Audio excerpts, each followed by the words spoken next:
Welcome to the Endless Knot Cocktail Bar. For April Fool's Day, we're mixing up a Tom Collins. So let me explain why.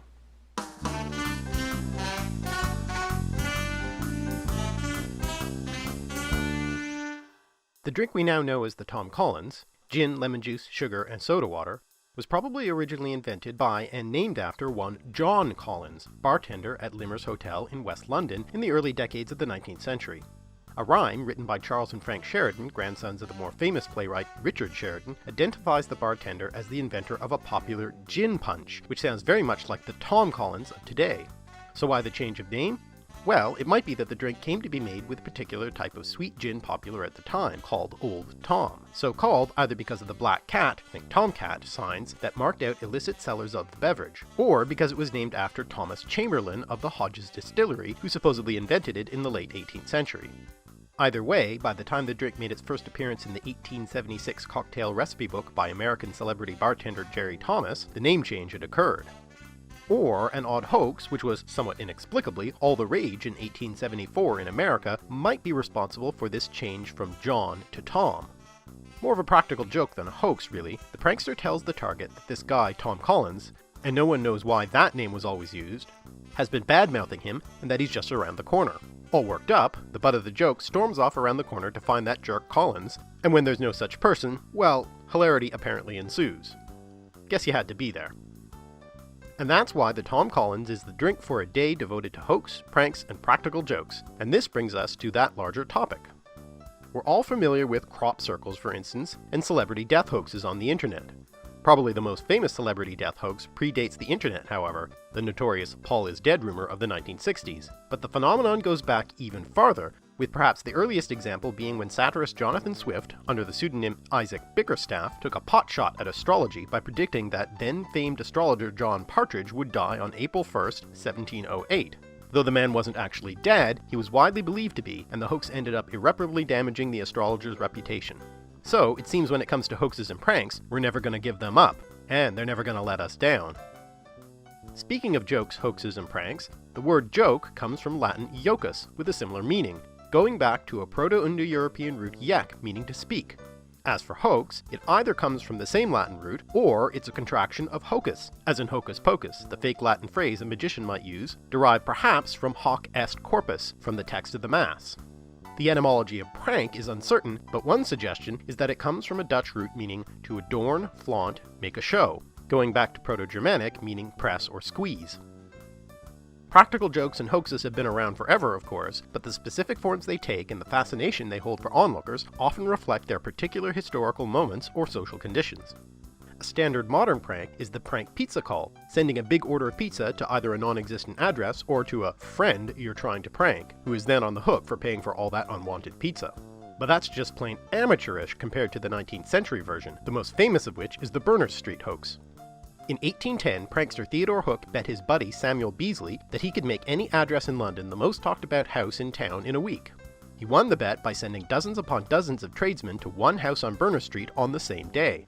Chimney sweeps, coal deliveries, cake makers, doctors, lawyers, shoemakers, fishmongers, furniture deliveries, and more, including a dozen pianos, which certainly beats a dozen pizzas.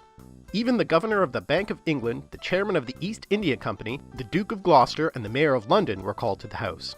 Poor Mrs. Tottenham of 54 Berners Street. Traffic was snarled, and the street was filled with gawkers, and the prank highlighted the changing nature of London itself in the 19th century, as people flooded in from the country and adapted to the chaos of city living. As for Theodore Hook himself, he had a reputation as a notorious prankster, and has the dubious honor of having sent, to himself, the first postcard in postal history, with a caricature of postal workers on the front as a joke on the mail service. Funny guy, eh? Another notoriously eccentric prankster was Horace de Vere Cole. In a hoax that made the papers, perhaps in part because it so pointedly mocked the pomposity and ignorant imperialism of military officials, he and several friends, including a young Virginia Woolf dressed in drag, posed as dignitaries from Abyssinia and got themselves an official reception on board the flagship HMS Dreadnought. When it came time for refreshments, however, they had to make a quick escape, as they'd been warned by the famous actress Sarah Bernhardt's makeup artist who assisted with the gag that their face paint would come off. Sometimes celebrity can help sell a hoax, even if the celebrity in question isn't involved. In 1835, the New York Sun, capitalizing on that age of fantastic scientific discovery and innovation, published a series of articles that claimed famed and respected astronomer John Herschel had, by means of an immense telescope of entirely new principle, discovered life and even an advanced civilization on the moon. The story was a complete fabrication, which Herschel was unaware of until months later. Initially amused by the hoax, Herschel later became annoyed at having to answer repeated questions about it.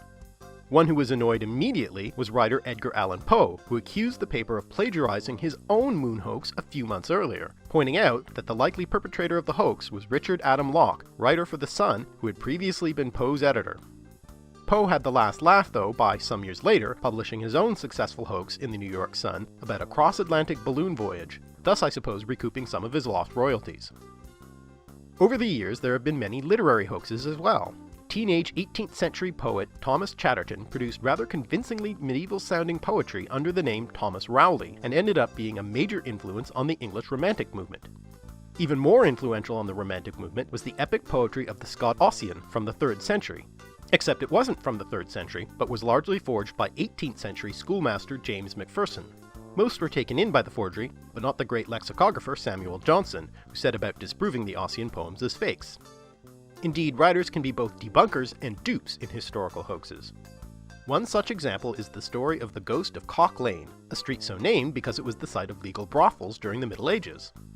In 1762, William Kent and Fanny Lynes became lodgers in the London home of Richard Parsons. He was a rather overbearing landlord and forced a loan out of Kent, which he then refused to pay back.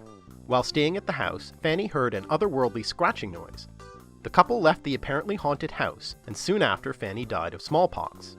When Kent brought successful legal action against Parsons to recover the debt, Parsons claimed that the scratching noise had returned and was now Fanny's ghost accusing Kent of her murder. And the story of Scratching Fanny spread through London like wildfire, with gawkers, seances, and even concession stands generating a tidy profit for Parsons. It attracted the attention of the rather credulous Gothic novel writer Horace Walpole, as well as the rather skeptical Samuel Johnson, who once again debunked the hoax, and Parsons and some others were tried and convicted for it.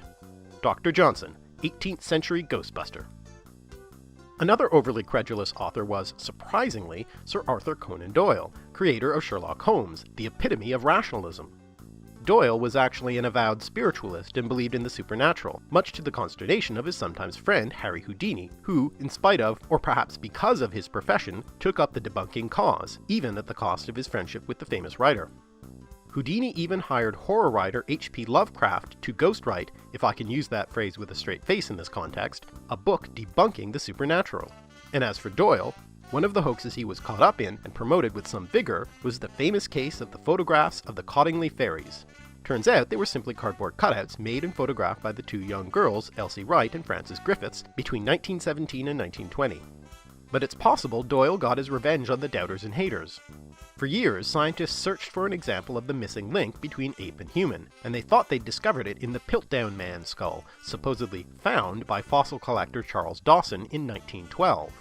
Turns out it was the upper part of a human skull joined with the jawbone of an orangutan, a cleverly constructed forgery that wasn't disproved until 1953.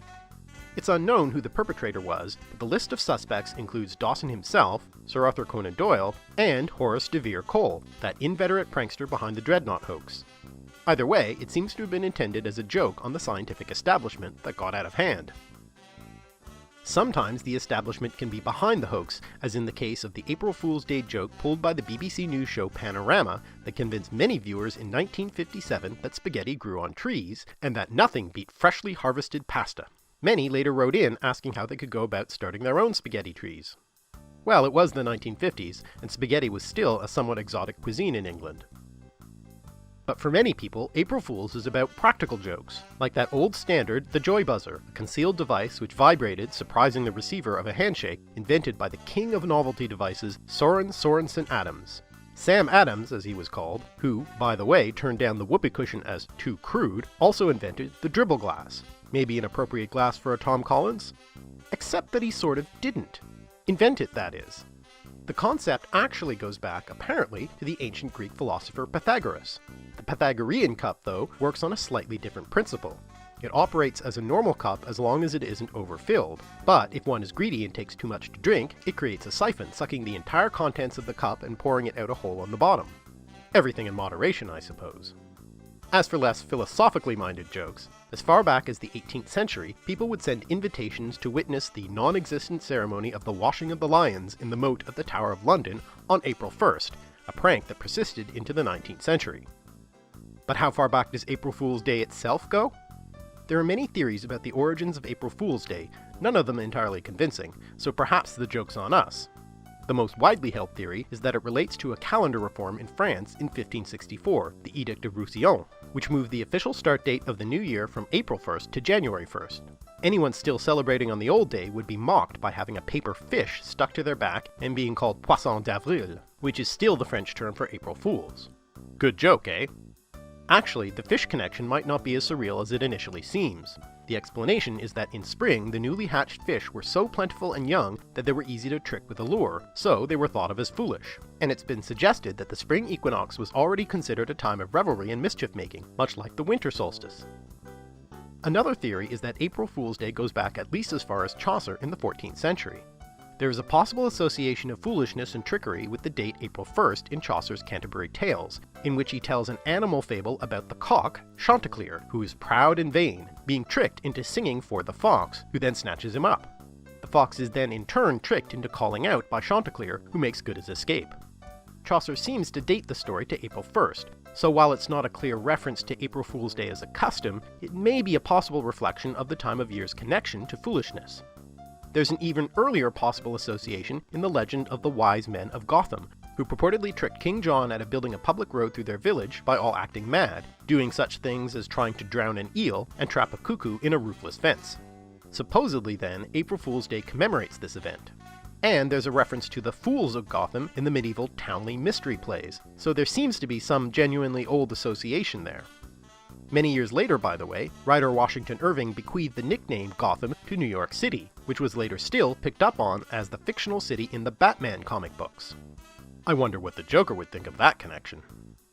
But the most reliable evidence seems to point to a Dutch or German origin, appropriate given the probable origin of the word prank. The earliest clear reference to April Fool's pranking goes back to a 1561 poem by Flemish writer Edouard de Dene, in which a nobleman sends his servant around on a series of fool's errands as a joke on April 1st. Also, in an early English reference to the tradition, 17th century author John Aubrey writes, "Fool's Holy Day, we observe it on the 1st of April, and so it is kept in Germany everywhere." What is clear is the etymology of the words April Fool themselves.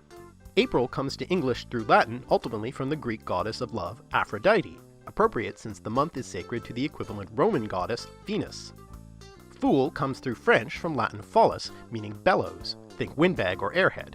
It goes back to a Proto-Indo-European root meaning to blow, inflate, swell, also giving us such words as ball, balloon, bollocks, and phallus. So, if we think back now on our starting point of the Tom Collins, we might be reminded of the expression Tom Fool or tomfoolery, Tom being an everyman name, as in Tom, Dick, and Harry, which may lead us to the final moral of this hairy dog story, a fool's errand you might say, that on April Fool's Day, instead of playing a prank on a friend, make them a Tom Collins, and don't be a dick. And in that spirit, here's how to make a Tom Collins. Add 2 ounces Old Tom gin, 3/4 ounce lemon juice, and 3/4 ounce simple syrup to a cocktail shaker. Shake with ice until cold. Put ice and 5 ounces of seltzer or soda water in a Collins glass. Strain the gin and lemon mixture into it, and garnish with a citrus wedge or cherry.